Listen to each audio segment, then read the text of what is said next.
지금부터 수업을 시작하도록 하겠습니다.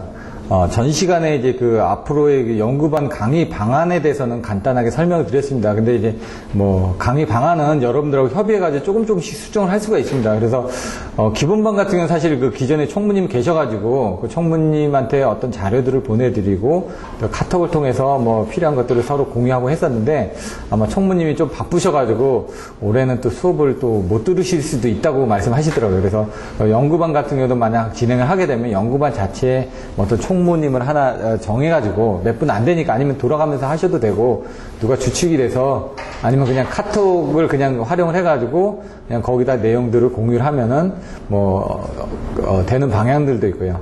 해가지고 어떻게 하실지는 서로 한번 얘기를 해보시고 그리고 세미나반 하시는 분들도 나름대로 어떤 밴드를 만든다든가 카톡을 만든다든가 트위터를 만든다든가 해가지고 여러 가지 내용들을 서로 같이 지속적으로 가져가시는 것도 하나의 큰 방법일 겁니다. 그리고 쉬는 시간에 얘기 나왔던 부분들이 이제 교재 제본하는 부분하고 그 다음에 이제 시험지 제본하는 부분들 이런 내용들이 나왔는데요. 시험지는 지금 학원에서 이와 같이 해가지고 지금 판매를 합니다. 이게 한 60페이지 정도에 한 2,000원 정도 판매를 합니다. 그럼 한 장당 한 30원 꼴이기 때문에 여러분들 실제로 프린트를 해도 그 정도 가격은 나옵니다. 근데 이게 이제 비싸다 보니까 여러분 생각하실 때 이걸 제본하는 부분들을 얘기를 하고 있습니다. 그래서 같이 한번 모이셔가지고 왜냐면 공동구매 하는 겁니다. 공동구매해서 하게 되면 한 이 정도 금액은 한 1,000원 정도로 충분히 다운 시킬 수가 있거든요. 왜냐면 인쇄를 하게 되면 값이 엄청나게 떨어집니다. 전지를 잘라가지고 하기 때문에 종이 자체 값이. 그래서 이게 유백지인가 하여튼 색깔이 좀 틀린 겁니다. 색깔이 들어있는 건데 얘 같은 경우는 10년이 지나도 색깔이 안 변합니다.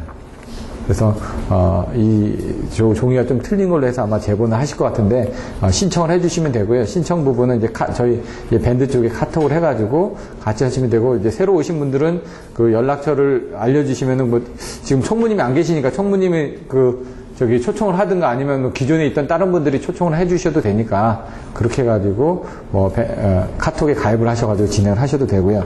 그다음에 또 새로 오신 분들이 또 하는 게 이제 필기구 같은 건 나눠드렸습니다. 지금. 미쯔비시 거 요걸 나눠드렸는데 1.0짜리가 좀 낫습니다. 0.7짜리 쓰실 분들은 0.7짜리 쓰시고요. 심은 제가 계속 리필을 해드립니다. 무료로. 그래서 여기 보시면 이게 엔젤 그립이라고 해서 이런 그립을 한 3,500원 정도 하는데 물론 8,000원짜리도 있다고 합니다. 근데 3,500원짜리만 해도 충분하고요. 애들 것도 있습니다. 잘못 사시면은 애들 거는 고무로 된 젤이 나오거든요. 그래서 엔젤 그립 해가지고 한 2개 정도 사서 요것도 앞에 빼면 되거든요. 이렇게 뺍니다. 저도 이게 지금 사실 안 들어갑니다. 지금 미쯔비시께 요걸 부러뜨려야지 뒤로 들어가거나 아니면 앞에는 여기 있던 걸 빼줘야지만 들어갑니다. 그래서 요걸 이렇게 빼낸 다음에 여기 보시면 비어있죠? 비어있는 데다 해가지고 여기 지금 링을 해서 최대한 올려놓고 그 다음에 이런 것들은 다른 데서 쓰는 것들 그냥 앞에 거 빼가지고 그냥 이렇게 놨습니다. 그래서 손 아프지 않으라고 이렇게 해서 자기의 길이 맞게끔 이렇게 쓰시다 보면은 쓰실 때 이렇게 편하게 자리를 잡아주기 때문에 4시간 동안 써도 예를 들어 100분만 써도 손이 아프거든요. 이런 것들 자꾸 줄여 나가셔야지만 됩니다. 자기한테 맞는 처음에는 이게 불편합니다. 되게. 근데 저는 항상 가지고 다니면서 쓰거든요. 업무할 때도 쓰고 이게 익숙해지지 나중에 쓰기가 편하니까. 물론 심은 0.7인지 1.0인지 그건 여러분들 맞춰서 하시는데 저는 0.7로 해가지고 제가 무료로 제공을 해드리니까 카운터는 안 합니다. 여러분들 필요하시면 와서 쉬는 시간에 필요하신 만큼 가져가시면 되고 반납하실 필요 없고 여러분들이 모아놓으십시오. 심을 한번. 제가 옛날에 시험 볼 때 시험 보고 난 다음에 한 교시 끝날 때마다 이렇게 색깔을 칠해봤거든요. 근데 좀 시험을 잘 봤을 때는 이 연필심이 많이 달더라고요. 근데 이번에는 연필심이 별로 안 달았습니다. 쓸 게 별로 없으니까. 평상시 때 얼마나 썼는지 하루 안에 제가 딱 한 번 써본 적이 있습니다. 이거를. 하루 안에 계속 쓰면은 하루에 볼펜심 하나를 다 쓸 수 있습니다. 계속 써야지만. 그 정도로 열심히 하셔야지만 내가 합격할 때까지 어떤 사람은 7개 썼다, 어떤 사람은 10개 썼다 하는데 그건 옛날 모나미 볼펜 같은 게 잘 안 나가거든요. 그런 걸로 했던 거고 요거 같으면 젤 타입이라서 잘 나가기 때문에 한 100개 정도 전에는 여러분들 합격하셔야죠. 그래서 100개라는 거는 하루에 10시간 정도를 써야지 나가거든요. 그럼 1000시간 정도는 써주셔야지만 된다는 얘기입니다. 100개 정도라는 건. 그 정도 쓰실 각오를 하고 하셔야지만 됩니다. 영어도 2000시간 정도를 공부를 해야지만 쉽게 얘기를 할 수 있다고 합니다. 그래서 저희도 기술사도 마찬가지로 최소 1000시간 이상은 여러분들이 투자를 해주셔야 되는데 1000시간을 투자를 하려면은 1년 365일이거든요. 그러면 어떻게 합니까? 여러분 학원에 나오는 건 50일 정도밖에 안 나옵니다. 예를 들어. 그럼 하루에 4시간 공부합니다. 4시간 해가지고 50일 하면은 5년 걸린다는 얘기죠. 아니, 5년이 아니라 3년, 2년 6개월. 왜냐면, 5년인가요? 4시간씩이니까. 4시간씩이면 5년이네. 그걸 줄이기 위해서는 어떻게 합니까? 공부를 더 해야 되겠죠. 그럼 뭐, 오전, 오후 듣는다든가 아니면 1년 365일을 하게 되면 하루에 2시간씩 한번 365일만 해보십시오. 그러면은 1년만 공부해도 된다는 얘기입니다. 700일 정도니까. 그럼 거기 플러스 이제 주말에 또 얼마 정도 공부하면은 한 1년 정도 공부하면은 어느 정도 될 거고, 2000시간 기준이면 2년이라는 얘기죠. 2년. 그래서 어떤 사람은 1000시간 만에 합격하신 분들도 있고, 여기 정보통신도 얘기하는 거 보니까 자기가 대학원 다니면서 6개월 만에 뭐 기숙사를 바로 합격했다. 근데 대학원 다니니까 시간이 좀 많았을 거 아닙니까? 공부할 수 있는 시간이. 그러니까 이제 본인이 더 짧은 시간에 공부를 하는 거죠. 기간이 중요한 게 아니라 얼마나 공부를 많이 했느냐. 시간이 중요한 겁니다. 그리고 얼마나 짧은 시간에 많이 했느냐. 기간과 시간이 같이 중요한 거죠. 그래서 처음에 힘드시더라도 6개월 동안은 바짝 해서 시간을 올려주셔야지만 그 다음부터는 시간을 좀 적게 하더라도 더 유리한 부분이 있습니다. 이제 교재 부분 넘어가죠. 교재에 대한 내용들을 어떻게 설명할 건지 간단하게 한번 살펴보도록 하겠습니다. 이거는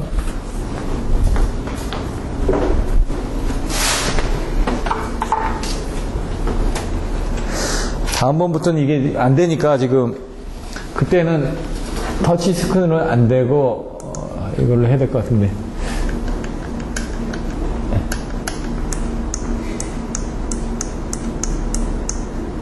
여기 보시면 63회부터 74회까지 되어 있습니다. 이 내용들은 나름대로 이제 그 정리를 했던 거고요. 이 내용들을 기준으로 해서 아까 이런 것들은 그 전에 학원에서 다 만들었던 내용들이고요. 이건 한번 보시면 되고, 인터넷을 찾아보다 보면 이렇게 만들어 놓은 것들을 잘 만들어 놓은 게 있습니다. 전주에 누구더라?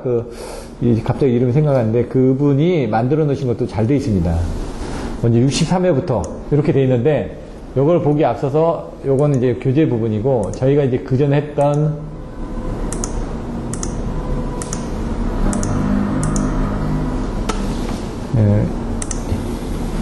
2014년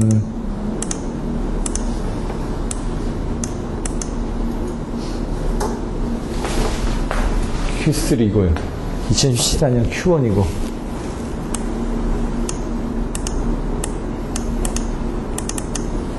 (1분기) 때 했던 거죠. 이게 지금 기출문제를 한번 볼까요? 여기도 다 있으니까 기출문제만 보실 거면은 이렇게 다 돼 있으니까 파일이 이거 카피해가지고 그냥 보시면 되죠. 여기는 몇 회부터 있나요? 60회부터 있습니다. 아까 63회부터 있으니까. 이 기출문제만 오늘은, 그러니까 간만 잡게 해서 이제 앞으로 이제 수업은 다음 주부터입니다. 근데 이제 오늘은 어떤 문제들이 나왔는지 전부 다 한번 보자는 얘기죠. 60회 때 문제가 나왔습니다. 송전 전압과 송전 전력이 정해진 상태에서 전선의 굵기를 결정하는데 검토해야 될 사항 4가지. 이게 어디자에 나올까요? 송배정공학에. 1장에 이게 그 문제에서 나와 있습니다. 역류 손실 저단중을 해가지고 계산하는 부분들. 그 부분이 있고요. 345kV BR이 2.2라는 의미가 어떤 건지 설명하시죠. 이건 뭐죠? 충격비로 이제 나중에 설명을 합니다. 관련도 문제를 보면. 동기발전기 단락비를 정의하시죠. 10점짜리. 단락비를 어떻게 정의할까요? 정무학계 3유지계. 단락비 하면 저는 그것만 외우라고 그러죠. 그걸 어떻게 풀었을까요? 정무학계가 뭐죠? 그래서 무화전압을 발생하는데 필요한 계좌전류. 밑에는 삼상 단락전류와 같은 지속 단락전류를 흘리는데 필요한 계좌전류. 그래서 거기서 3유지계 외운 겁니다, 그냥. 근데 그렇게만 외우면 답을 쓸 수 있다는 얘기죠. 지금 단락비가 뭐니까 하면서 사람들 지금 얘기하잖아요. 정무학계 3유지계라고. 그러고 나서 그거 비슷하게 쓰는 겁니다. 그리고 그림 그려주고. 10점짜리니까 한 페이지를 채워야 되거든요. 문제는 10분의 10점짜리입니다. 10분의 10점짜리이기 때문에 여러분들이 7, 8분에 써주시면 됩니다. 그래서 중요한 거는 여기서 뭘 쓸 건가? 전압 강하율과 전압 변동률을 정의하시고, 그럼 전압 강하율이 뭐고, 전압 변동률이 뭐고, 거기에 대한 그림을 그려주고, 그거를 수식으로 설명하고, 이런 정도겠죠? 저도 이제 이 관련된 문제들이 다 있습니다. 옛날 서울공과에서 한 것들도 있고, 그거 보면은 되는데, 그 문제는 이제 뭐 그런 자료들 찾아서 보시면 됩니다. 하지만 여러분들이 이걸 보고 어떻게 쓸 건지. 감속제의 온도계수를 정의하셔. 이건 한번 봐야 되겠네요. 저도 오래돼서. 터닝기어, 레버런스 패킹의 역할을 설명하죠. 터닝기어가 뭘까요? 네? 한 명만 계속 열을 받으면 예. 반영이 되니까 예. 샤워를 돌려주면서 예, 맞습니다. 지금 그래서 발전소 쪽에 가면은 밑에 보일러가 있고 발전기가 이렇게 반구형처럼 이렇게 나와 있습니다. 근데 밑에는 들어가 있고 반구형으로 나와 있다 보니까 발전기가 긴급 정지가 됐을 때, 그럼 얘가 지금 위에는 나와 있으니까 여기는 빨리 냉각되고 이 밑에는 안 나와 있으니까 덜 냉각이 될 거 아닙니까? 그럼 얘가 씹는 부분이 틀리니까 회전자 축이 변형이 생겨버립니다. 그 변형을 방지하기 위해서 발전소에 가면 이렇게 안에 보시면 조그만 요만한 모터가 달려 있습니다. 그 모터가 얘가 급정지가 됐을 때는, 긴급 정지가 됐을 때는 이 회전자 축을 천천히 1분에 뭐 7ppm에서 한 60ppm 정도로 천천히 돌려가지고 고루 냉각이 되게끔 하는 게 바로 터닝기어입니다. 터닝을 시켜준다고. 레버런스 패킹은 그 회전자 축 안에 이렇게 패킹이 있습니다. 그 안에 그 부분이 빠져나가지 않게끔 그런 그 부분들을 얘기하는 겁니다. 이 안에 축전압이 또 걸리기도 하는데 여기하고 이제 축의 전압이 실리면 그걸 축전압이라고 하거든요. 그런 내용들도 있고요. 임계온도, 임계압력 같은 건 어떻게 되는지. 온도 같은 경우는 이제 화력발전소 같은 경우는 좀 틀리다고 그랬습니다. 뭐 450도, 그다음 550도, 650도, 850도 이렇게 돼 있다고 중간중간에 틀리다고 말씀드렸죠. 그래서 얘 임계온도 같은 경우는 뭐 한 650도에서 850도 정도 될 겁니다. 압력은 500짜리도 있었고 50짜리도 있었고 틀렸었죠. 중간중간에. 보일러에 들어가서 나올 때는 500 정도인데 1차 제열을 하고 빠져나오면 한 300 정도밖에 안 되니까 50 정도밖에 안 되니까 그걸 다시 올려주고 뭐 이렇게 했던 그때 내용들 나와있죠. 그걸 보시면 되고요. 수력발전소의 베르누이 정리를 설명하시죠. 베르누이 정리가 어떤 거죠? 예? 위치수도, 압력수도, 예. 속도수도, 수는 있지. 예. 지금 여러분들도 하시면 됩니다. 지금 여러분들이 얘기하셔도 이게 안 들립니다. 그러니까 이거를 제가 물어보는 거는 여러분들이 그냥 아무나 다 얘기하시라는 얘기입니다. 내가 틀려도 좋으니까 얘기를 하다 보면 아 내가 틀렸구나. 누가 틀렸다라고 얘기하는 사람 없습니다. 제가 여러분한테 뭐 누구한테 물어보는 게 아닙니다. 그러니까 학원에서 저도 옛날 학원에 다닐 때 싫었던 거는 맨날 이거 뭡니까? 이거 뭡니까? 물어보죠. 싫은데 그게 도움이 됩니다. 자꾸 자극을 받다 보니까 그게 뭐지? 그럼 자꾸 한 번 더 생각하고 내가 틀렸죠. 그러면 다음번에 안 틀리려고 그 다음 또 시키면은 싫어하죠. 위치수도는 어떻게 되죠? 위치수도, 속도수도, 압력수도는 H라면서요. 그럼 위치수도는 어떻게 됩니까? 예?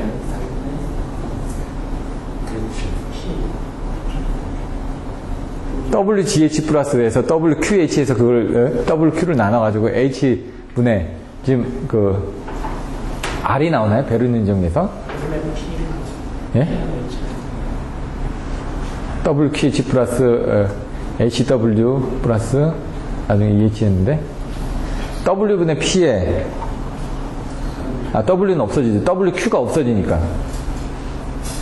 그건 한번 또 살펴보시고요. 근데 여기서 나와야 될 게 연속의 정리 먼저 아셔야 돼요. Q는 AV 그 다음에 베르누이 정리 아시고 그 다음에 토리첼리 정리. 토리첼리 정리는 어떻게 되죠? V는 루트 EGH. 예, V는 루트 EGH. 이런 식으로 이거 하나만 아시면 되는 게 아니라 나올 수 있는 문제가 수력발전소에서 이걸 물어봤다 그러면 앞뒤에 이렇게 세 개를 다 알아두셔야 된다는 얘기입니다. 그래서 저는 이제 그런 정도를 설명하는 겁니다. 여러분들 요거만 아시지 말고 이번에 전에 시험에 어떻게 나오냐면 연속의 정리, 베르누이 정리, 토리첼리 정리 설명하시죠. 25점짜리로 나왔어요. 왜? 보통 10점짜리로 나오던 걸 3개를 합쳐가지고 25점짜리로 나왔다는 얘기죠. 그래서 여러분들이 하시더라도 그거하고 연결되어 있는 전후 관계에 대한 것들을 같이 공부를 해 놓으셔야지만 나중에 도움이 되니까 여기서 하는 것들은 저는 여기서 하면은 또 나올 수 있는 게 뭐가 있다 그러면 그런 것들 더 한 번씩 더 설명드리는 겁니다.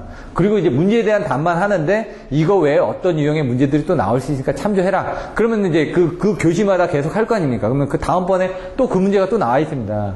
아모플러스 변압기의 특징. 이건 재질에 대한 것들 특징들을 설명해야 되겠죠. 강자성치에 대한 특징들을 설명해야 되고, 효율이 좋은 것들도 설명을 해야 되고, 이런 것들을 그림을 그려줘서 설명해야 되고요. 아니면 수식을 해가지고 뭐 페라이트에 대한 자성계수가 어떻게 되니까 그런 내용들도 설명해줘야 되고요. 효율이 얼마나 높은지 설명해야 되고. 그래서 이거는 철선하고 동선이 같아질 때 효율이 좋아지는데 얘는 무브화 특성에서도 효율이 좋다. 그 내용이 아모르퍼스 변압기의 가장 큰 특징이니까 그런 내용이 반드시 들어가줘야지만 됩니다. CNCV 케이블, 이번에 나왔던 것도 CNCV 케이블이었죠. 거기다가 FR CNCO 케이블 이렇게 나왔고, 그 다음에 TA VW 케이블도 나왔었고, 네? 난연성 케이블. 예, FR이 파이어 리던던트입니다. 수밀형. 트리형. 예, 트리 어깨형. 트리 어깨형 있고. 그 다음에 얘에 관련된 건 N은 뉴트럴이고요. CV는, 그러니까 여러분들 아셔야 되는 게 CV를 다른 말로 뭐라고 하죠? 네 글자로? XLP죠. 그럼 그거를 풀어서 쓰면 영어로. 크로스 링크 폴리에틸렌 비닐 시스 인슐레이션 케이블. 비닐입니다, 얘가 비닐. 고무 덩어리라는 고무. CV는 고무입니다. CN은 고무 덩어리인데 뉴트럴이 있는 겁니다. CV 케이블은요, 도체가 있고 그 바깥에 뭐가 있다고요? 내부 반도전층. 그 바깥에. 뉴트럴. 예? 아니죠. 절연체가 있었죠. 절연체 바깥에. 외부분 안지죠. 그 다음에. 예? 뉴트럴 가기 전에 물이 들어가면 안 되니까. 예? 예? 차수 테이프라든가 부풀음 테이프가 있고, 그 다음에 거기에 시스가 있고, 그 다음에 또 바깥에 중성선이 그 시스 사이에 이제 중성선이 있고, 그 바깥에 이제 시스가 있고, 방식층이 있고 이렇게 돼 있죠. 그래서 그것들은 이제 지금 이번에 보니까 다른 학원의 교재들 같은 건 잘 만들어 놨더라고요. 그것들을 보시면 됩니다. 제가 이번에 백사회 거는 제가 공개를 안 하려고 했던 부분이 너무 짧은 시간에 제가 만들었거든요. 목요일날 만들어가지고 하루 만에 만들어서 내니까 자료가 부족해가지고 그렇게 했는데 자꾸 달라고 하시는 분들이 있어서 제가 드리긴 했는데 저기에는 공유를 안 하고 있습니다. 그래서 다른 그 학원에서 만든 자료들이 잘 돼 있다 보니까 그걸 같이 해서 올려놔 드릴 테니까, 근데 제 홈페이지는 못 올려놓습니다. 그게 또 저작권 부분에 문제가 있기 때문에 다 그 웹하드 쪽에다 자료를 올려드릴 테니까 나중에 거기서 참조를 해서 한번 보시면 될 것 같습니다. 아니면 제가 메일로 보내드리던가 할 테니까요. 배전솔로에서 리클로저 기능. 배전솔로에서 아까 배전솔로 보호협조 하면은 뭐 생각해야 된다고요? RSF 또는 RSL, 리클로저 섹셔널라이즈, 라인 퓨즈. 라인 퓨즈에서 L로 보거나 라인 퓨즈에서 F로 해가지고 RSL로 해오시던가나 RSF로 해오시거나 그건 여러분들이 알아서 하시라고요. 편한 대로. 리클로저가 맨 앞에 있죠. 그러면 제표로 하는 게 2F, 2D에 대한 것들을 어떻게 하는지, 그럼 리클로저는 몇 개까지 쓸 수 있는지, 섹셔널라이즈는 몇 개까지 쓸 수 있는지, 라인 퓨즈는 몇 개까지 쓸 수 있는지, 둘, 셋 이렇게 외워주시라고 그랬죠. 그래서 그거에 대한 보호협조에 대한 그런 기능들도 나오니까 같이 한번 봐주시면 되는 거고요. 둘도 셋이 뭔가요? 리클로저 2개 쓰고요. 그 다음에 섹셔널라이즈 2개 쓰시고요. 라인 퓨즈는 3개까지 쓸 수가 있고요. 뭐 이런 식으로. 셋둘이었네? 셋둘인가요? 그런 식으로 이제 봐주시면 됩니다. 셋둘둘인가? 한번 봐주시면 됩니다. 그런 것들은.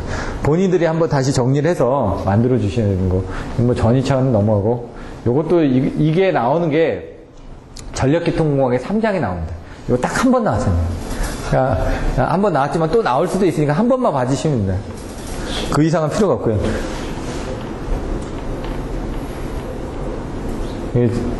노드는 뭐냐면 이 점이 노드입니다. 점이. 그러니까 노드는 5개입니다. 그리고 브랜치는 요 사이에 있는 게 브랜치입니다. 그거하고 사이에 있는 거예요. 어디야, 노드하고 노드 사이에 있는 걸 브랜치라고 얘기합니다. 왜냐면 그걸 알아야지 나중에 이제 전력조류 계산할 때 이런 식으로 계통을 꾸미거든요. 링크는 몇 개냐, 뭐 엘리멘트는 몇 개냐, 요소는 몇 개냐 이렇게 되는데 그거는 한번 내용을 봐야 될 것 같습니다. 저도 오래돼서. 요거 이제 4단자 정수. 이 4단자 정수는 어디서 나온다고요? 송배전공학에? 네? 선로정수는 4단자 정수가 아닙니다. 송전 특성에서 나오죠. 선로정수의 RLCG고 4단자 정수가 뭐라고요? 4단자 정수가 뭔가요? 예? 아니죠. 그렇게 하시면 안 되지. ABC죠. ABCD인데 ABCD라고 하면 누군지 모르지 않습니까? 전압비, 전압비, 예. 임피던스, 어드미턴스. 그것도 외우실 때 전압비, 그 다음에 임피던스비, 어드미턴스비, 전류비를 외우시죠. 근데 이제 전압, 전류, 임피던스, 어드미턴스 이렇게 외우라고 그냥 한 거죠. 그러니까 외우기 쉽게 어차피 4단자 정수 A, B, C, D인데 A, B, C, D인데 이게 뭡니까? 전압비, 이건 전류비, 이거는 임피던스비, 요거 반대니까 어드미턴스비, 쌍대가 있다고요. 그런 관계로 이제 외워주시면 된다고요.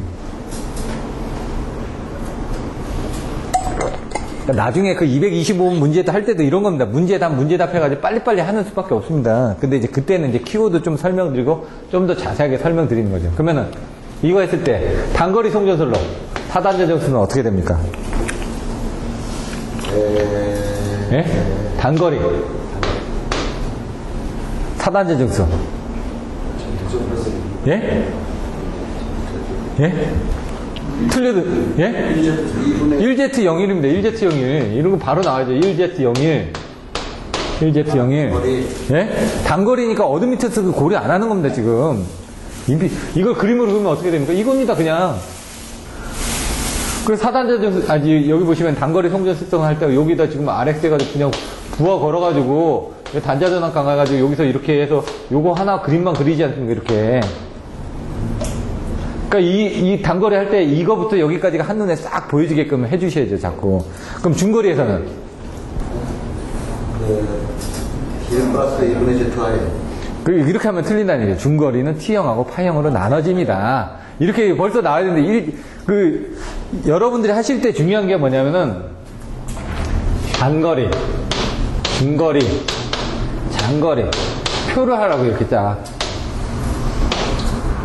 그럼 분류, 거리에 따른 분류, 수 킬로미터, 수십 킬로미터, 수백 킬로미터 이런 식으로 거리에 따른 분류. 그 다음에 얘기는 해석 방법. 뭐로 하죠? 집중 회로로 해석. 여기 또 집중 회로로 해석. 이게 분포 정수 회로로 해석. 그 다음에 4단자 정수 비교해가지고 요거는 1Z01. 그 다음에 여기 T형하고 파형으로 나눠진데 T형은 얼마, 파형은 얼마, 얘는 예? 얼마. 그러니까 이런 식으로 해가지고 표로 전체적인 거를 외워주셔야지 되지. 그리고 나서 비교를 해주셔야 된다는 얘기죠. 뭐든지. 그럼 T형하고 파형을 알 때 T형은 어떻게 된다고요? 이렇게 이건 파형이죠. 여기다 그냥 이렇게 보면은 이게 파형이고 T형은 T니까 여기 임피던스가 이렇게 두 개 간다고 거예요. 이렇게. T형은 임피던스를 두 개로 나눴기 때문에 여기 2분의 Z, 2분의 Z. 여기는 2분의 Y, 2분의 Y. 그때 외울 때는 얘가 이쪽에 가니까 이렇게 하고 얘가 이쪽에 가니까 이렇게 하고 이렇게도 얘기를 했었고 그 다음에 또 어떻게 얘기를 했었죠? 2분의 Y가 두 개 있으니까 4분의 ZY. 그렇죠. Y 쪽에 여기 보면은 여기서 1 플러스 2분의 ZY죠. 여기도 1 플러스 2분의 ZY죠. 여기가 뭐고 여기가 뭔지 헷갈리는데 여기였을 때 뭐라고요? Y가 2분의 Y, 2분의 Y 있으니까 여기는 1 플러스 4분의 ZY로 보면 되고 여기는 여기 2분의 Y, 2분의 Y 있으니까 여기 이쪽으로 가서 1 플러스 4분의 ZY 해주시면 된다고요. 헷갈리니까.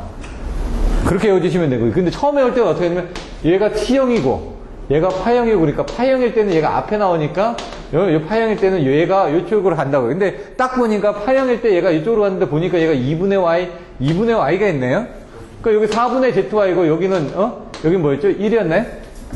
입자수가 되죠. 여기는 그냥 Z죠. Z가 되거나 Y가 되죠. 예? 근데 나머지 여기는 이제, 예? 여기다 Y에다가 가로 열고 하는 이 부분이 추가가 되는데 이 부분이 여기 붙는지 여기 붙는지 헷갈려 주실 때 저는 처음에 이렇게 T형, 파형은 그림 그려가지고 T형은 뒤에 나오니까 여기 붙는 거고 파형은 앞에 나오니까 여기 붙는다라고 얘기했는데 실제로 보니까 파형을 보다 보니까 2분의 Y가 있고 2분의 Y가 있네요. 그럼 두 개 더하면 4분의 Y니까 여기 4분의 Y가 들어갈 것이다. 이렇게 생각하면 외우기가 쉽다는 얘기죠. 여기는 2분의 Y, 2분의 Y가 여기 있으니까 T형일 때는 요 임피던스 부분에 여기 임피던스 부분에 1 플러스 4분의 ZY가 있을 거라고 생각하면 편하다 이거죠. 이런 식으로 외우는 방법을 자꾸 개발을 해야지 된다는 얘기죠. 헷갈리니까. 수차 회전속도 결정 방법 있습니다. 저기 뭐 러유출에 해가지고 나오는 부분들이 있는데 그거는 이제 그 키워드로 한번 보시면 되고요.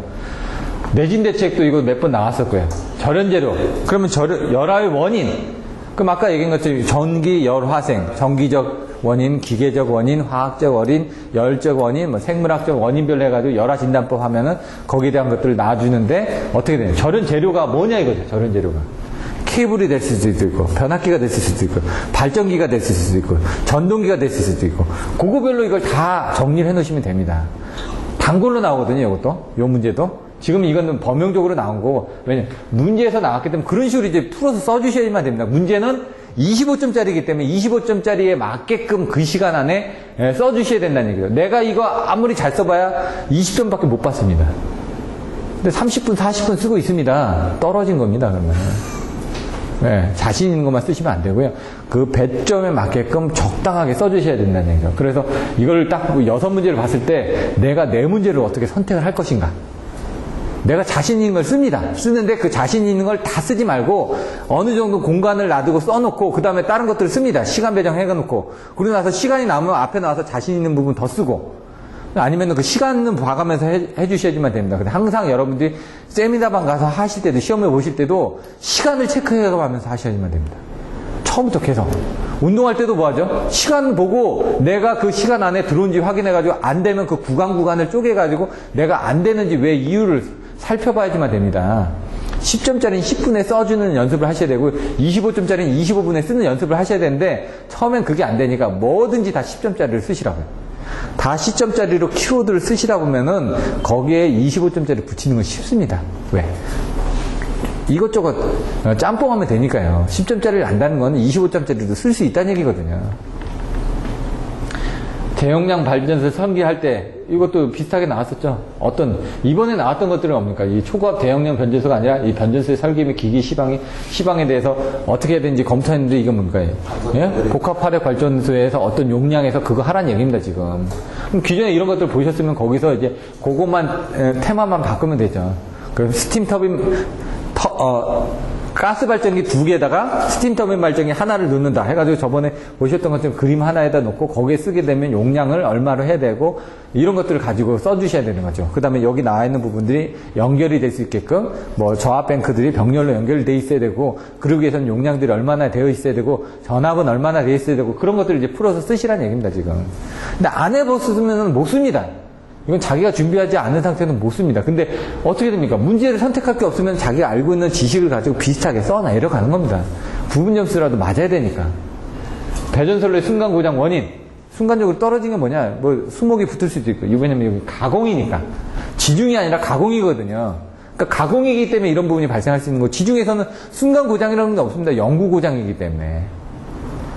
문제 하나하나를 딱 보더라도 거기 정해져 있는 의미들이 있다는 얘기죠. 여열을 회수하는 장치 뭐였죠? 절공급. 여열 회수 장치 하면 절공급 딱 생각하시라는 얘기죠. 그럼 절은 뭐죠?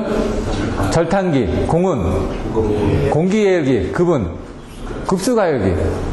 그래서 딱 보시면 이제 보일러가 어떻게 돼 있다고요? 보일러가 이렇게 돼 있다고 그림을 그리실 때. 보일러 통해서 터빈 나가지고 터빈에서 어떻게 됩니까? 낙차가 생겨가지고 여기 복수기를 통해가지고 여기 급수가열기를 통해가지고 그 다음에 어떻게 됩니까? 보일러로 공급이 된다고요. 그러면 공기열기는 어디 있다고요? 여기 절탄기가 여기 있고 공기열기가 여기 있고 급수가열기가 여기 있다고요. 그림을. 그럼 절공급 이렇게 외워주시라고요. 여기 과열기가 있고 여기 제열기가 있고 사실 과열기로 해서 들어가서 터빈을 돌리고 남은 게 제열기로 나왔다가 다시 들어가서 이렇게 해서 내려와서 이렇게 돌아간다면서요. 그래서 급수가열기 1, 2, 3, 4 있고 급수가열기 5, 6, 7, 8이 있고요. 여기 세퍼레이트가 있고 뭐 이런 식으로 이제 그 그림 그려서 설명드렸지 않습니까? 실무적으로 해서 보일러 부분들도 설명을 드렸고 그러니까 이런 식으로 이제 그림이 매칭이 돼야 되는데 이런 발전기 쪽은 어렵습니다. 눈에 안 들어오니까. 원자력 발전, 이건 뭐, 이번에도 뭐, 일본에서 고철을 들어왔는데, 한 195만 톤을 들어왔는데, 방사능이 있다고 그러더라고요. 예? 방사능 설비가 없답니다. 그 방사능 검사 설비가 그 고철 수입하는데 없답니다. 한 군데만 있고, 그래가지고 한 군데 왔던 게 뭐 검사치 이상이라고 그랬는데, 다른 데는 검사 설비도 없어가지고 모른다고 그러는데, 예? 거기서 나왔던 고철들을 수입해다 쓰는 거죠, 우리는. 이런 것들도 이제 요 다음에 문제로 또 나올 수도 있는 거죠. 왜? 지금 뭐 그런 문제가 대두가 됐기 때문에 환경적인 부분으로 해가지고 시사성 있는 문제로 나올 수도 있는 겁니다. 그래서 이런 것들도 한번 준비해 주시면 문제 나오면 쓰는 겁니다. 왜? 남들이 안 쓰는 답안지를 써야지 점수가 나오거든요. 왜? 눈에 띄어야 되니까. 똑같은 문제 다 쓰면은 다 거기서 거기인데 남들이 안 쓰는 답안지 확실하게 써줘야지 점수를 확실하게 주죠. 채점자가. 저라도 그럴 겁니다. 배전자동화. 배전자동화 하면 뭐가 나와야 된다고요? 예? 선배부자는 그 뒤에 저기고, 먼저 기능. 목적이 뭐죠? 공운설계. 예? 운전여유의 극대화, 뭐 설비 운전의 자동화, 뭐 개통계획의 현대화, 공급 운영이 뭐였더라? 그리고 선배부자, 개사 F전, 냉피지 업무, 공정가배, 첨정검민 해가지고, 선로운전 자동화, 선배, 배전 정보, 수집, 관리 정보 수집, 선배부, 부하 집중되어, 자동 원격 검침. 이런 식으로 해가지고, 키워드를 가지고, 선배부자, 개사 F전 해가지고, 지금 아까도 선배부자는 나온 거는 쉬우니까 선배가 부자다, 이렇게 외우기 쉽지 않습니까? 그런 것들 나오는데 공운설계, 선배부자, 뭐 개사 F전, 냉피 정보 해가지고 별건 아닌데 모르니까 오는 겁니다. 그냥 모르니까 내가 배전자동화를 설명하려면 압니다. 알기는. 근데 그걸 설명하려면 안 되니까 모범 답안을 외워야 되거든요. 표로. 배전자동화가 결국 뭡니까? 배전 설비의 기기를 자동화시켜가지고 필요하면은 사고 시에 빠른 시간 내에 복구할 수 있게끔 통신 설비를 이용해서 갖춰가지고 제어하는 게 배전 자동화거든요. 그래서 다스라고 얘기를 하죠. 이게 위로 올라가면 어떻게 됩니까? 스카다가 되고 그 위에가 올라가면 어떻게 된다? EMS가 된다.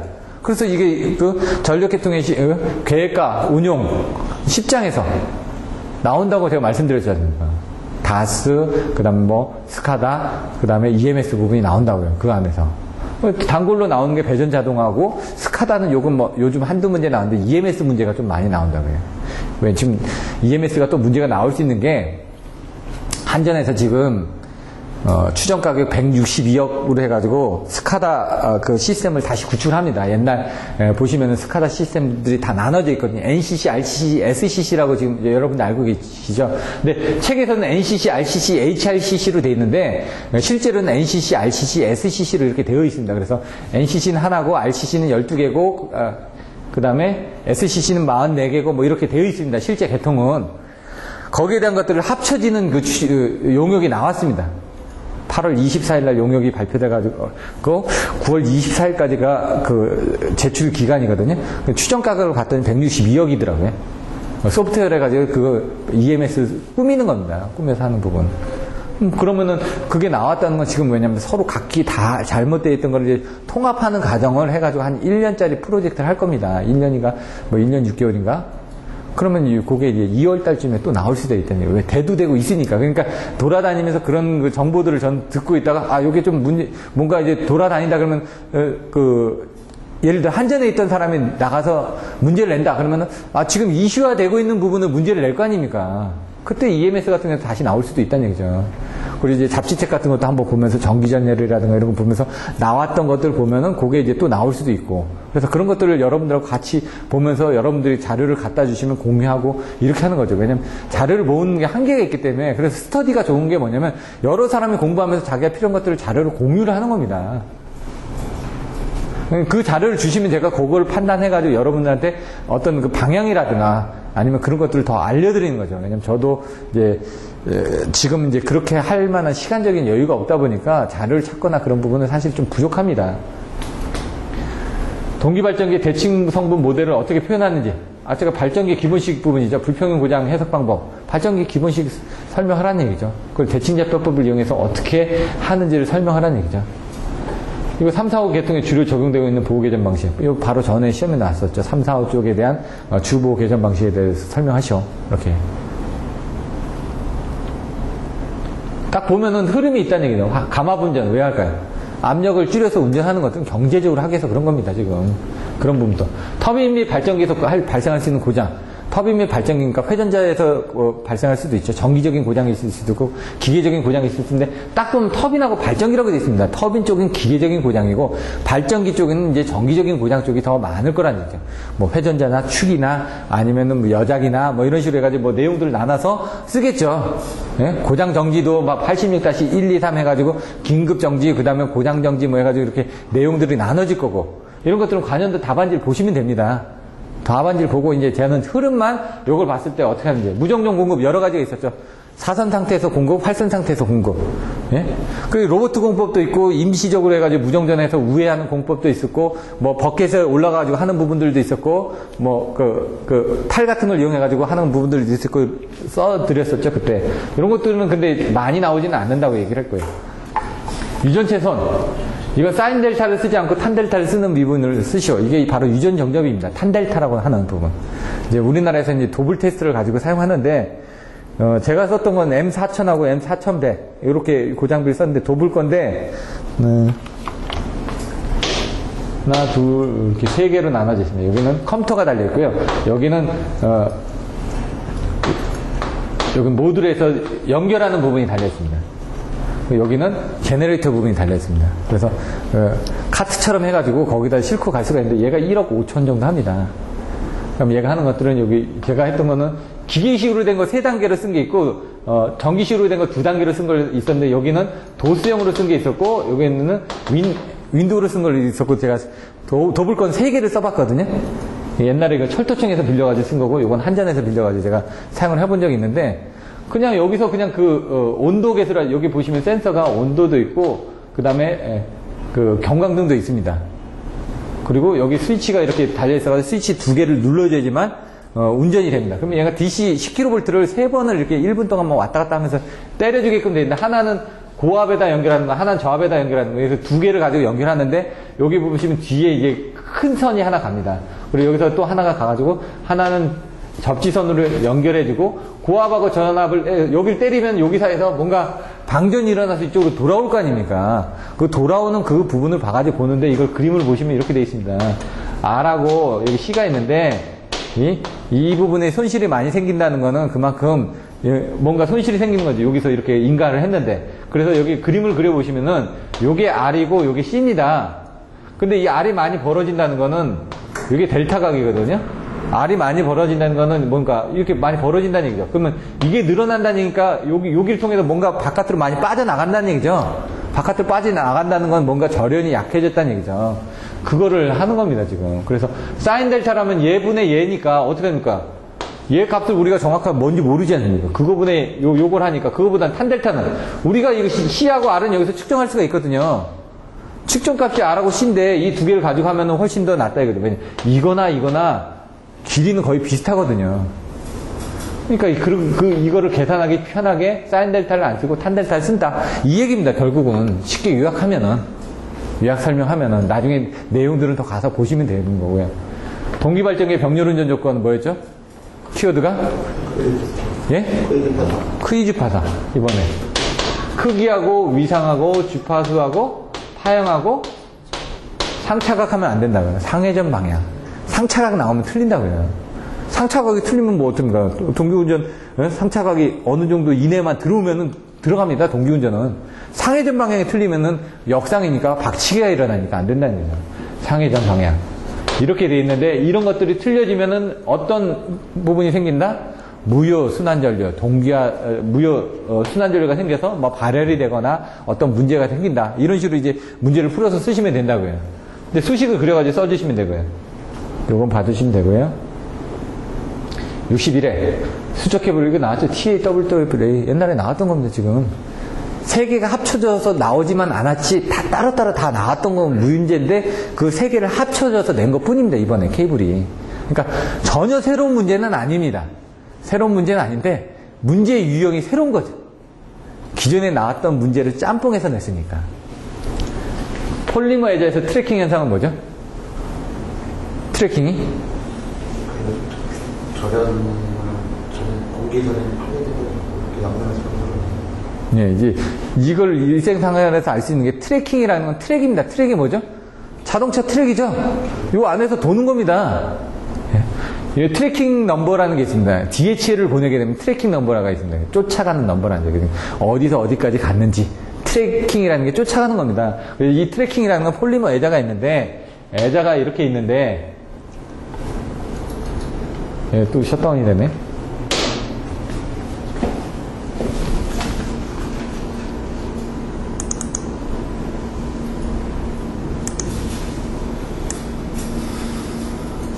지금 제가 하는 얘기를 듣기만 해도 공부를 많이 하신 분이라는 얘기죠. 왜냐면 폴리머 애자에서 트래킹 애자들이 보통 이렇게 되죠. 이렇게 여기 옆면을 따라서 이렇게 쫓아가서 생긴 현상이 트래킹입니다. 옆면이 방전이 되면서 이렇게 여기를 타라서 뭔가 이렇게 생긴 게 트래킹 현상이에요. 쫓아간다 이거죠. 트랙이 뭡니까? 아까 자동차 트랙 돌듯이 그런 식으로 이제 생각해 놓으시면 이제 절대 안 잊어먹으니까 네트워크 프로텍트 주요 기능 스폰 네트워크 정의를 해야 되죠. 그러면 거기서 나오는 게 총 3가지 기능이 있는데 여기는 네트워크 프로텍터입니다. 역전력 차단, 차전압 투입, 무전압 투입 프로텍터. 네? 67, 78, 84 이렇게 해가지고 써줘야 된다고. 제한전압이 뭐라고요 아까? 오전에 얘기했는데. 제한전압은 예. 충격하고 피레기 양단전압이 맞게 돼요. 그렇죠. 피레기가 방전 시 충격파 내습 시 충격파가 내습을 해가지고 방전할 때 피레기 단자가 안에 남게 되는 전압이 제한전압이 되는 겁니다. 피레기가 방전을 하려면 어떻게 됩니까? 상륜주파 방전 개시 전압 이상이 됐죠. 충격파 방전 개시 전압 이상이 됐죠. 그래서 충격을 한 겁니다. 뭔가 외부에서 충격파가 내습했을 때 충격파가 들어왔죠. 내습을 했다는 건 들어왔습니다. 내습을 해가지고 그걸 방전할 때 바깥으로 빼낼 때 피레기 단자가 안에 남게 되는 전압이 제한전압입니다. 거기까지 떨어뜨려준다. 제한을 시켜준다. 그 밑으로는 안 떨어진다는 얘기죠. 왜? 그건 뭐냐면 결국 막 1050kV 이런 게 치고 들어왔습니다. 그럼 피레기 제한전압은 얼마죠? 154 같은 경우? 244. 예? 460이죠. 860, 650, 860, 750, 650, 460 해가지고 460입니다. 460까지 떨어집니다. 뭔가 크게 치고 들어오는 걸 내가 피레기 제한전압이 절연협조라는 게 뭡니까? 피레기가 견뎌지는 부분 아닙니까? 그 460으로 떨어뜨려주는 거니까 그래서 절연협조가 된다는 거 아닙니까? 공칭방전 전류는 3가지가 있습니다. 얼마죠? 예? 10카, 5카, 2.5카. 예, 그렇습니다. 2.5카, 5카, 10카. 2.5카는 언제 쓰는지, 5카는 언제 쓰는지, 10카는 언제 쓰는지, 그걸 설명하면 되는 거죠. 그 2가지 설명하지. 10점짜리 했을 때 요거 그림 그려주셔야 되고, 요는 그림 그리기가 뭐죠? 전류니까 2.5카, 5카, 10카에 대한 거를 언제 적용하는지를 설명해 주셔야 되고요. 원자력 긴급정지장치. 긴급정지장치는 스크럼 장치를 해가지고, 이거 같으면은 또 나올 수 있는 게, 일본에서도 사실 이런 부분이, 문제가 된 게 일본에서는 정전이 됐죠. 정전이 된 상태에서 지진이 일어나가지고 정전이 됐습니다. 정전이 됐는데 문제는 쓰나미가 몰려온 겁니다. 정전이 된 것까지는 괜찮은데 쓰나미가 몰려오면서 그 물이 안으로 찬 겁니다. 그러다 보니까 얘를 냉각을 시켜줘야 되는데 비상발전기까지 다 잠겨버리니까 냉각을 못 시켜주고 있다가 거기서 핵반응이 일어나면서 이제 폭발이 일어난 거죠. 수소 폭발이 일어나는 거죠. 그래서 1, 2, 3호기는 원인이 밝혀졌습니다. 뭐 때문에 폭발이 일어났는 건데 4호기는 원인이 정확하게 안 밝혀졌습니다. 어떤 원인에서 폭발이 일어난지. 그래서 얘가 냉각을 시켜주는데 자체 보조동력으로 배터리도 있거든요. 배터리도 있기 때문에 그걸 가지고 냉각도 시켜주고 했는데 이게 냉각을 하다가 보면 핵반응이 일어나니까 핵반응이 일어나고 있는 상태에서 정전이 돼도 얘는 핵반응이 일어날 거 아닙니까? 계속. 그걸 우리가 냉각을 시켜주고 해줘야 되는데 그게 안 되다 보니까 얘가 핵반응이 일어나다 보니까 온도를 견디지 못하고 나중에 폭발이 일어난 겁니다. 폭발이 일어나면서 원자로가 터지면서 그게 방수가 되고 그래서 계속 물 갖다 붓고 이렇게 해도 안 됐던 거죠. 근데 4호기는 이제 1, 2, 3호기는 어떤 절차에서 뭔가 냉각을 시키고 뭘 하다가 안 돼가지고 폭발이 일어났지만 4호기는 왜 폭발이 일어났는지 원인을 모른다고 그러더라고요. 원인 보고서를 보면. 이런 것들도 보면 인터넷 찾아보시면요. 한전에서 이게 어디 잡지책인가 보니까 한전에서 이 일본의 그 원자력 그 사고에 대비해 가지고 우리나라의 원자력 장치들을 어떻게 이제 보완을 했는지 그게 한 10개 가지가 나와 있습니다. 10가지가.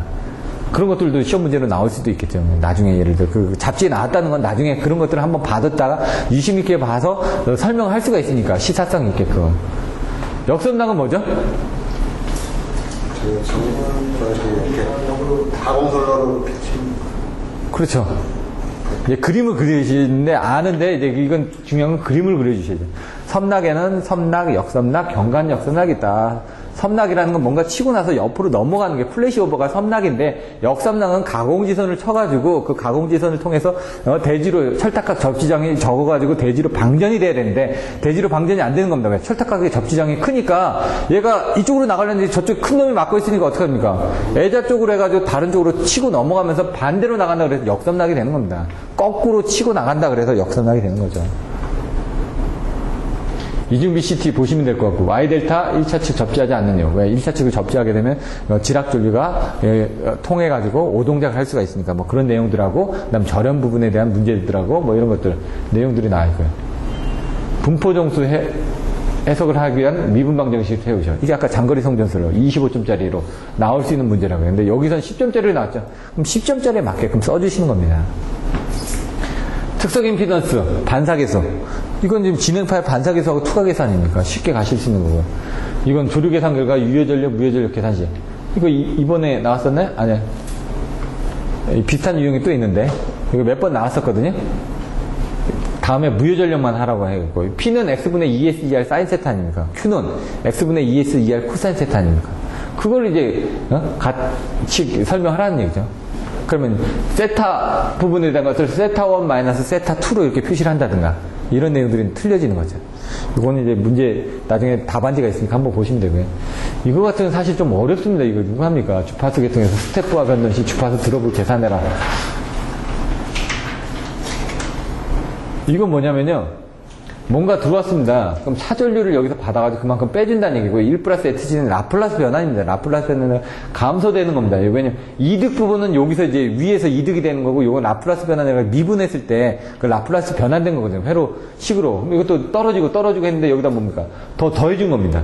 더 더해져서 뭐 더해진 부분을 다시 해서 주파수가 변환이 되면은 IR 전압조정기에서 뭐 주파수가 떨어지는 거죠. 뭔가 들어오면은 주파수 변화가 오면 여기서 떨어뜨려지는 거예요. 스텝보다 한 번 떨어뜨려주고 한 번 떨어뜨려주고 이게 지금 감세라고 제가 얘기했으니까 한 번 떨어지고 여기서 한 번 떨어지고 그럼 이게 제대로 떨어지는지 봐가지고 안 맞았으면 다시 한 번 떨어뜨려주고 이 내용이라는 얘기죠. 결국 내용상으로는. 근데 이게 저도 답안지를 안 봐가지고 어떻게 풀어서 썼는지 잘 모르겠습니다. 내용은 알겠는데 표현을 못하니까 그러면 그 표현 방법을 자기가 알고 있는 부분이라도 어떻게든 표현을 하면 되는 거죠. 계산하라고 돼 있으니까 지금. 순환 유동층 보일러. 나중에 보면 연소층에 대한 그걸 만들 때 순환 유동층이 있고 가압 유동층이 있습니다. PFBC가. 얘네들은 보일러 크기를 크게 할 수가 없습니다.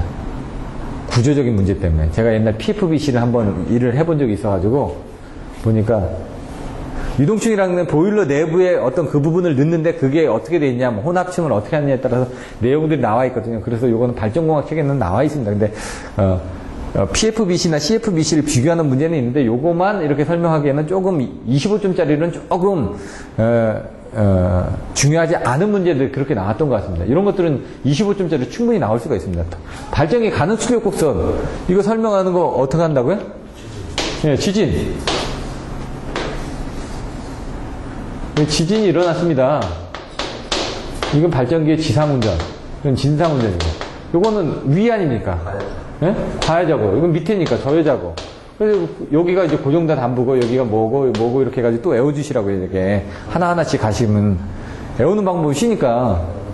그러니까 이렇게 해가지고 외워주시는데 여기는 뭐 95%, 얘는 85%, 얘는 이렇게 해가지고 책에는 0.5, 1.0, 2.0 이렇게 돼 있는데 그걸 1, 2, 4 정도로 실제로는 또 더 높게 운전을 하니까 그래서 위엘에 대한 보호, OEL에 대한 보호, 뭐 정태 안정도, 과도 안정도에 대한 보호, 아니면 온도, 안정도, 냉각 방식에 의한 뭐 보호, 계속 해가지고 여러 가지가 나와 있으니까 그런 식으로 해가지고 외워서 써주시면 된다고요.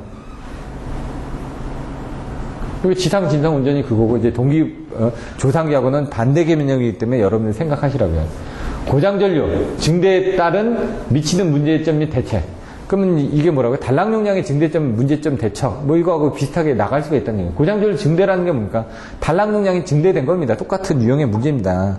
말만 바꿔놨지. 송전선료 보호 방식, 반송 보호 개전 방식. 3, 4, 5 주 보호 방식이 뭐라고 그래요?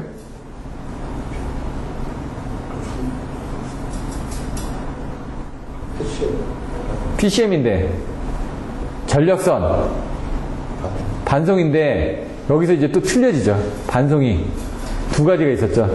3, 4, 5의 주보에 대한 1계열, 2계열 쪽에 대한 주보 부분이 틀려진다고 말씀드렸잖아요. 그러니까 반송 부분이 전력선 반송인데 예? 어떻게 하는지 그 내용 한번 또 보시고요. 반송이라는 건 반대로 보내준다는 얘기죠. 반대로.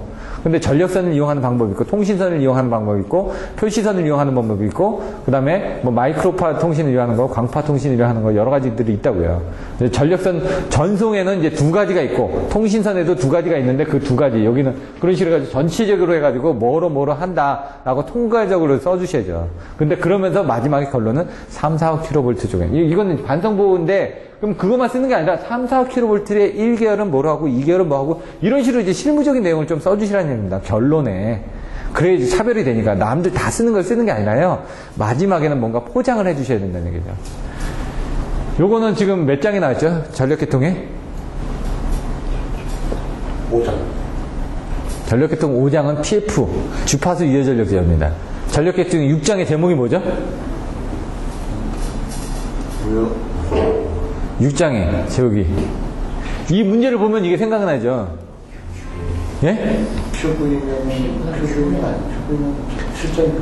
큐브는 7장이고. 왜 6장에 뭐 나온다고? 돈이 나오니까. 경제배분? 경제 운영. 전력 계통의 경제 운영. 돈을 따진다고. 이게 경제급전 아닙니까, 지금? 경제급전 해가지고 계산하면서 나오는 게 뭐라고요? 이 페널티 계수 나와있죠. 그러면 뭐가 나온다고요? 전력 계통의 경제 운영은 나와야 될 게.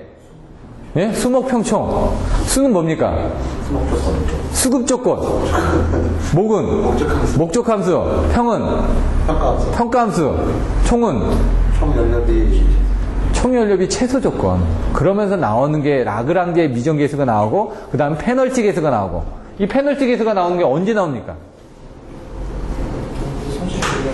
그렇죠. 송전 손실을 고려할 때 여기 송전 손실 있지 않습니까 지금. 이걸 딱 보면 이게 어느 장의 문제라는 걸 알아야 되는데 여러분들 개념이 안 잡혀 있으니까 모르는 겁니다.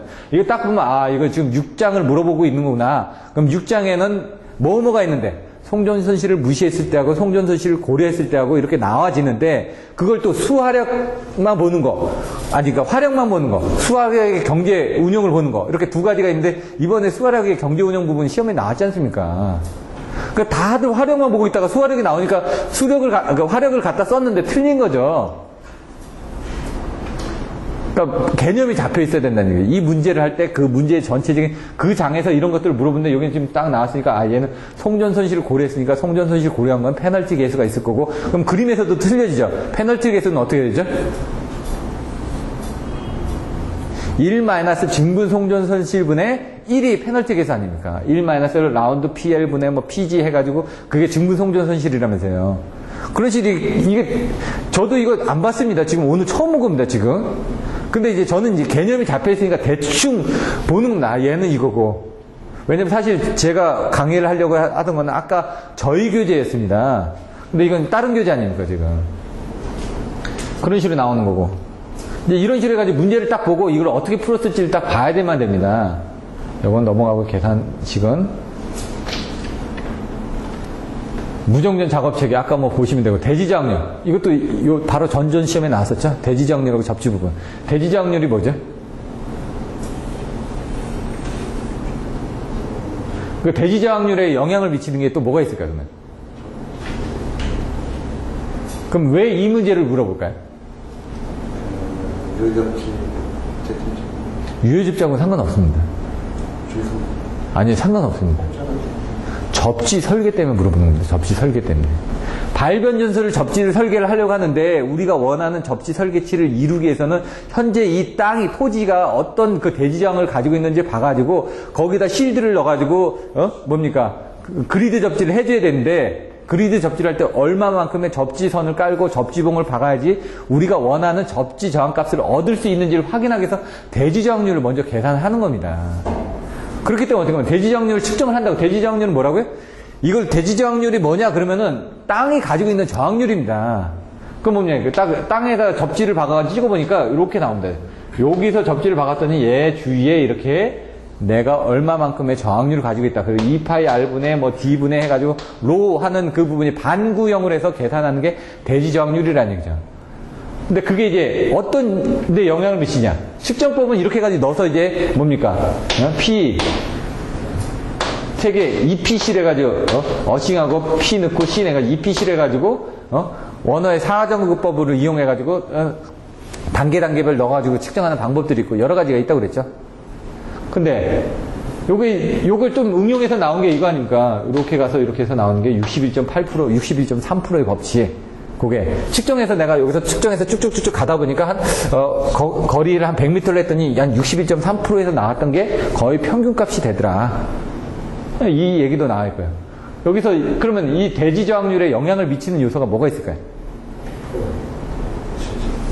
그건 당연한 거죠. 네? 토양은 당연한 거고요. 토양도, 예? 수분, 예? 온도, 계절. 뭐 온도가 바로 계절입니다. 여름에 측정할 때하고 겨울에 측정할 때하고 해변가에 있는 부분하고 염분도 있고요. 산에서 측정하는 거 틀려지니까. 그게 이제 시험 문제로 나오는 겁니다. 그래서 그런 개념을 가지고, 요거에 대해서 뭔가 써야 되는구나. 연료전지는 어떻게 되어 있죠? 연료전지를 딱 하면은 이제 그 MP 딱 저기 반도체가 나와야 되죠. 네? 연료전지가 나오면은 뭡니까? 네? 자, 그거는 나중에 보시고요. 신재생 에너지 쪽에서 보시면 변전소 건설 시 소음장애 이런 것들도 아까 변전기기 내진 대책, 변전기기 소음장애 대책 아니면은 변압기에 50Hz, 60Hz 썼을 때 어떤 문제점 이렇게 같이 묶어서 봐주시면 됩니다. 단골로 나왔었으니까. 근데 준비 안 해주시면은 나중에 못 씁니다. 그러니까 할 때 요거만 보시는 게 아니라 요거하고 연결된 거 같이 가서 공부를 하셨다가 같이 나올 수도 있거든요. 그럼 거기다 소음장애 대책 조금 써놓고 저기서 변전기기 내진 대책 좀 써놓고 50Hz, 60Hz 써놓고 이제 짬뽕해서 막 만들어 가셔야 된다는 얘기죠. 풀제 같은 건 넘어가고요. 이거는 옛날 유형이니까. 수요 관리가 뭐죠? 저는 이제 전소패 평투지 효비주얼 외웠다고 그랬죠. 이거 몇 번 나왔습니다. 제가 이거 애워가지고 썼을 때, 그때도 한 78에서 80점 나왔거든요. 그러니까 요건 20점 정도 맞았다는 얘기입니다. 전소패 평투지 효비절로 외웠습니다. 왜? 아노딘가 전기 사용자의 소비 패턴에 영향을 주어 전소패 평투지 평준화를 함으로써 투자를 지연시키고 회피시켜서 평투지 회비절 회피시켜서 비용을 절감하기 위한 활동 이렇게 외워버렸습니다. 안 외워지니까 그냥 무조건 외우는 겁니다. 그냥 저는 그렇게 외웠다는 얘기죠. CNCV 단말 스트레스 완화 방법 설명하시오. 왜냐면은 케이블을 제가 감리를 했었을 때 이렇게 되어 있습니다. 케이블을 여기 펜슬링을 하거든요. 도치에다가 해가지고 펜슬링 하고 도치에 내부 반도체증, 그 다음 절연체 외부 반도체증 이걸 제가 이해하는 게 제가 다 해봤으니까 펜슬링 해가지고 제가 감리를 해봤으니까 1호사 설비를 제가 지중 감리를 2번 해봤거든요. 변전소 감리하면서 지중 쪽만 2번 해봤습니다. 그러니까 얘네들 어떻게 해가지고 하는 것들을 다 해놓고 사진 찍어놓은 것까지 다 있습니다. 그렇기 때문에 왜 여기서 문제가 생기지? 왜 여기 되면은 얘를 붙이다 보면 이렇게 올라가거든요. 그러면 여기 전기가 집중이 됩니다. 그러다 보니까 여기 테이프로 감아도 전기가 집중되다 보니까 여기서 이런 것들을 완화하기 위해서 이런 부분을 접지를 하고 단말 처리를 제대로 해줘야지만 됩니다. 여기 납땜하는 걸 뭐라고 그러죠? 2글자로? 연공. 연공할 때 G점을 쓰시고 그러면 모릅니다. 납땜할 때 G점이라고 하면 되는데 그런 식으로 이제 말들이 틀려진다는 얘기죠. 이상달라. BC로 나온다고요. 요거는 너무 많이 했으니까 넘어가도록 하겠습니다. 예방보정 기술. 요거 지금 아까 보시면 이런 식으로 이제 가운데 했을 때, 이회선 됐을 때 물어보는 문제 나온다고요. 그럼 얘가 이제 T형인가요? T형이죠? 여기서 사고 났으니까. 그러니까 이거 파형을 해가지고 전달함수로 계약해가지고 양쪽으로 계산을 해줘야 될 거 아닙니까, 지금. 그런 부분 나와 있고요. 여기 지금 정상 레스, 여기 정상회로 계산해주고, 영상회로 계산해 주시고 틀려지죠. 정상회로는 여기 발전기까지 연결이 되고 10 연결되는데 정상회로에서는 여기로만 연결되죠. 이 15 없어지죠. 여기로 갈 때 요게 3배하고 같다라고 지금 나와 있습니다. 지금 그런 부분 봐주시면 되고 차단기, 제기전압 여기서 회복전압이 어딘가요? 저기 꼬불꼬불해서 내려가는데 여기가 회복전압입니다. 여기가 TRV는 어딘가요? 여기가 TRV고요. 트랜지언트 리커버리 볼티지, 과도 회복 전압. 여기가 회복 전압입니다. 여기가 과도 회복 전압이고. 이걸 그릴 때 어떻게 그리라고요? 3개만 그리라고요. 하나, 둘, 3개만 그리라고요. 일단 그려놓고 나서 웬 전류는 뒤지니까 전류는 이렇게 뒤지게끔 이렇게 그리면 된다고요. 이렇게 2개까지만. 2개 그랬죠. 그러고 난 다음에 딱 보면 전류의 0점에서 차단을 해줘야 되는데 전류의 0점에서 차단을 못 해주고 먼저 차단하다 보니까 얘가 지금 막 진동이 일어난다고, 과도 진동이 일어나면서 다시 원래대로 회복해 나가는 과정을 차단기에 그 그림을 해가지고 여기서 T0, T1, T2, T3, T4 해가지고 4개로 나눠졌다고요. T0부터 T4까지 네? 총 5개가 있는데 그걸 이제 그림을 그릴 때 보시면 0점에서 여기서 전류의 0점에서 차단해야 되는데 전류의 0점에서 차단을 안 했다고. 그러니까 먼저 여기서 차단을 했다는 얘기죠. 이렇게 먼저 차단을 하다 보니까 요게 이제 T0라는 먼저 차단하다 보니까 이렇게 어떤 전압이 떴는데 순간적으로 전압이 떴는데 여기 전류의 0점에 가서 이렇게 또 차단을 하죠. 그러다가 이제 좀 어느 정도 남았다가 여기서 또 뭐 어떻게 됩니까? 요 0점 전류의 0점에서 또 차단을 하니까 또 한 번 이렇게 또 튀었다가 또 올라가서 그다음 반대로 가서 여기서 또 전류의 0점 여기 전류 0점이에요.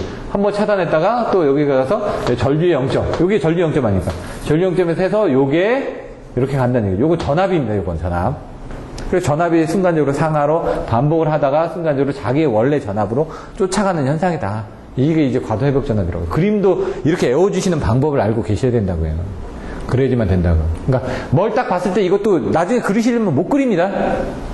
그림을 그린 방법도 아예 통째로 오는구나. 3개 그린 다음에 그다음에 전류 그려서 전류의 0점인데 T0부터 T4까지 5개가 그림이 나올 건데 그 중에 T0는 전류 0점에서 차단을 해야 되는데 그 전에 차단을 하다 보니까 뭔가 순간적으로 과도 진동 전압이 생길 거다. 그래서 나오는 것들이 개폐 서지라든가 이런 것들이 나오는 거 아닙니까? 내부 이상 전압에서 차단기 불평형 시에 나오고 이런 부분들이 나온다는 얘기죠. 저기 아크 전압이 처음에 3개가 있잖아요. 이게 점점 크기가 틀려지더라고요. 그러니까 아크 전압이 처음에가 T1에서 T2가 제일 작고, 예. 그다음에 T2, T3가 좀 커지고, 예. T3, T4가 제일 커요. 그리고 나서 그게 이제 왜냐면 전압이 올라가는 거니까. 네, 근데 이제 우리는 이제 그림을 그릴 때는 그냥 똑같이 그립니다, 대충. 다. 소리가 또 이렇게. 왜냐면 이제 전압이 이제 왜 진동을 한다는 건 이쪽에서 저쪽으로 바뀌어지면서 조금씩 증폭이 된다는 얘기거든요. 그래서 이게 뭡니까? 이게 원래의 전압으로 다시 돌아간다는 얘기니까 지금 말씀하신 것처럼 이게 약간 커지더라도 여기다 이제 크게 그리기가 좀 애매하니까 그냥 거의 비슷하게 이렇게 그려놓고 있습니다, 지금. 이렇게 해서 하고 잠깐 또 쉬었다가 오늘은 이제 관연도 문제들만 한번 할 수 있는 데까지 한번 풀어보겠습니다. 이제 62에는 아까 63에도 안 나갔습니다. 지금 이런 식으로 설명하는 겁니다. 그냥 근데 이제 이렇게 설명하다 보니까 여러분들이 미리 공부를 안 해오시면 전혀 효과가 없습니다. 아무것도 모르는데 뭘 합니까? 공부를 한 걸 가지고 여러분들이 한번 다시 복습하고 거기에 대해서 다시 리마인드하고 물론 이제 실제 갈 때는 뭔가 답안지가 다 있으니까 답안지를 보고 설명을 하겠죠. 그리고 이렇게 요약하는 시간이 없습니다. 답안지 가지고 설명하다 보면 끝나버립니다. 이렇게 요약하는 것만 해도 시간 많이 걸리지 않습니까? 지금 60회, 61회 2회 했는데 벌써 1시간 지나가 버렸잖아요. 문제는 이제 한 60문제를 했거든요. 그러니까 하나당 1분씩 한 겁니다, 사실은. 1시간이 지났습니다, 지금. 그러니까 한 교시 때 제가 그러니까 하루에 30문제를 할 텐데 30분 빼고 나면 지금 한 300분 정도 되는데 그러면 한 문제당 10분 정도를 설명을 해야 되는데 그러다 보면 끝납니다. 그래서 요약 설명을 간단하게는 해드릴 겁니다. 시작하기 전에 항상 제가 요약 설명을 해드리니까 요거는 이렇게 푸는 겁니다 하고 그 다음에 들어가서 이제 상세하게 설명드리는데 요약 설명을 자세하게 못 해드립니다. 근데 오늘은 처음이니까 여러분들이 이제 어떤 식으로 하시라는 걸 한번 보여드리게 한 거고요. 잠깐 쉬었다가 요것부터는 조금 더 빨리빨리 요거는 뭐죠 해가지고 좀 빠른 내용을 보실 수 있게끔 하겠습니다. 잠깐 쉬도록 하겠습니다.